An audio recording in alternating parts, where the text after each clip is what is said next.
thought that was fairly high.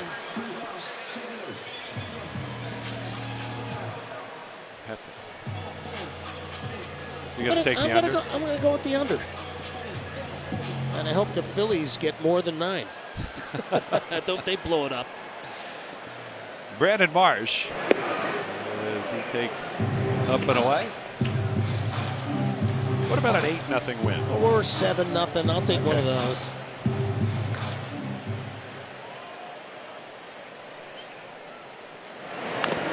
Marsh fouls it off. Brandon hitless last night in the series opener. On deck, Castellanos batting 8th tonight. Bob Thompson said he made a lot of different lineups, trying to figure out how best to piece it all together. And as a hitter, that is so difficult when a guy does those slide steps and changes speeds. I mean, deception is like the toughest thing to deal with as a hitter. It's not just about velocity. Because you have a certain setup, your base, and then your trigger, and it all kind of has to work together. And if the timing is messed up on that, that's exactly what Cueto tries to do consistently, even though he gives up a lot of home runs because he just doesn't have the same stuff he used to.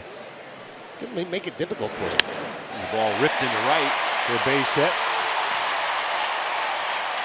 JT will stay put at second, and here he is batting 8th. And he's got an RBI chance right away. Here's Brandon Marsh. And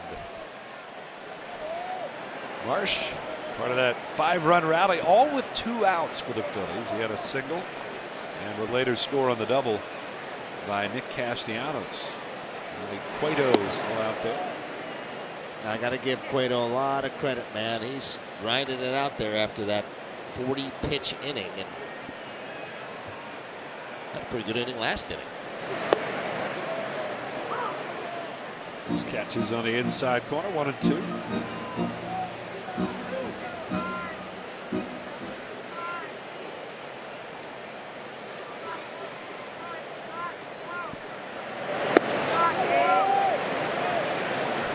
Two the count. Marsh, with that base hit, now has a hit in 16 of his last 19 games.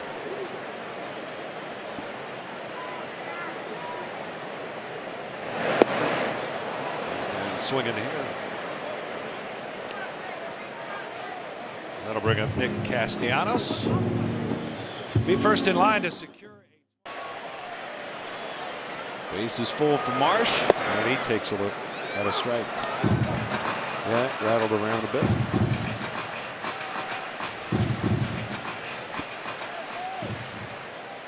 Marsh, there you see, he's done a good job with the bases full this season. 5 for 12.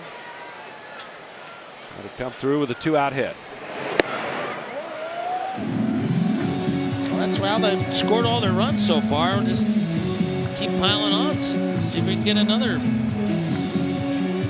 big 2-out base hit.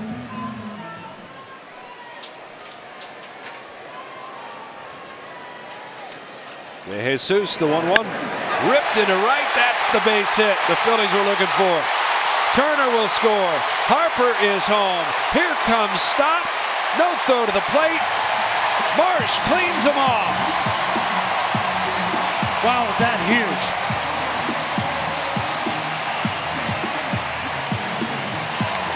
And here's a guy that actually was not playing a lot against the left-handers and has done a really good job of adjusting to left-handed pitchers, and he gets a breaking ball and it's up out over the plate, and Marshy smokes it to right.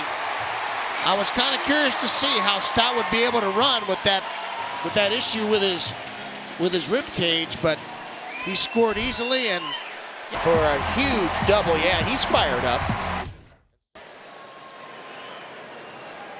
De Jesus with a pitch to Marsh. That's a called strike. Rob Thompson kind of, let's say, I don't want to use the word protected Brandon, but really tried to pick some spots for Brandon, you know, matchups that work, and not running him out against every lefty,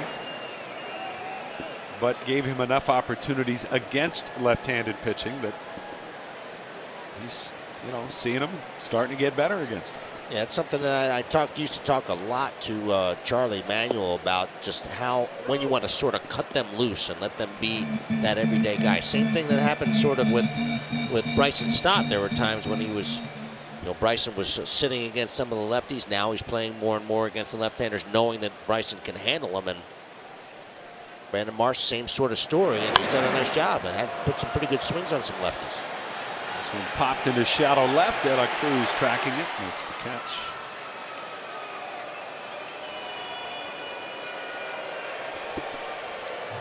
And so 2 gone, and here comes Castellanos. He's certainly another story tonight.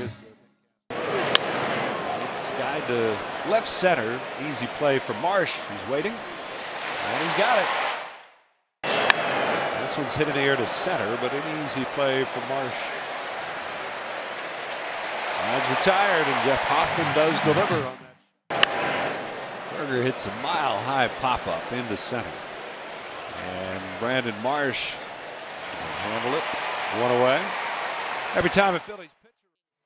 Aaron Noel a little bit, then Soto and Alvarado, and then finishing up with Kimbrel. Just a super job, and that's the guy, that Brandon Marsh, came up with that big 2-out double to drive 3 runs in.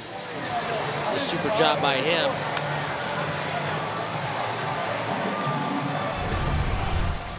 The final pitch from Craig Kimbrel, that rising fastball that punches out a rise. You don't see that happen very often. 2 strikeouts in 2 games. You look at the standings with the Cubs losing earlier today. The Phillies now a 3-game cushion and 4 in the loss column there over Chicago for the top wild card spot. That's certainly big, as the Phillies now again feel a whole lot. It's amazing what a difference a day can make, how much more comfortable you can feel when you look at those standings. Here's our Chevrolet player of the game. It's Brandon Marsh. And we talked about it, that 3-run double with the bases loaded for the Phillies. It came back in the 5th inning, really swung the momentum back in the Phillies' favor. And he's done a good job throughout his career with the bases loaded. This year, no exception. Schwarber had the other big hit for the Phils. They were up 2-0 early when Schwarber went deep into the Phillies bullpen. That made it 5-0. But as we said, after the Marlins had closed the gap, there's Brandon Marsh. Yeah, and all this damage with 2 outs. It's a super job, and those are the kind of the backbreakers for other teams, and it's a super job by Brandon Marsh. And he'll join us. Hey, what's up, guys? How you doing, Brandon? Doing good. Phil's win. We're big vibes over here. We're doing good. Big vibes over there. You go up in a spot like that, obviously you're trying to get the momentum back in your favor. You're facing somebody you haven't seen before. What's the approach there that you take? Oh, I mean, I feel like with someone that you haven't seen, I feel like the best is just to try to stay center of the field and just react to whatever he gives you. But yeah, I got to slide her up and take my chance on it. So in those situations, heads up, here he comes. Oh, Stott's going solo on you tonight. All right. He didn't get a cohort. Thanks, bro. What? He got off easy. I'm hungry though. All right. New cleats. He got off easy there. I know. Thank you. Hey, so do you have a different type of approach when you got the bases loaded, because you've had great numbers there during those opportunities and came through again tonight? Any different thought process?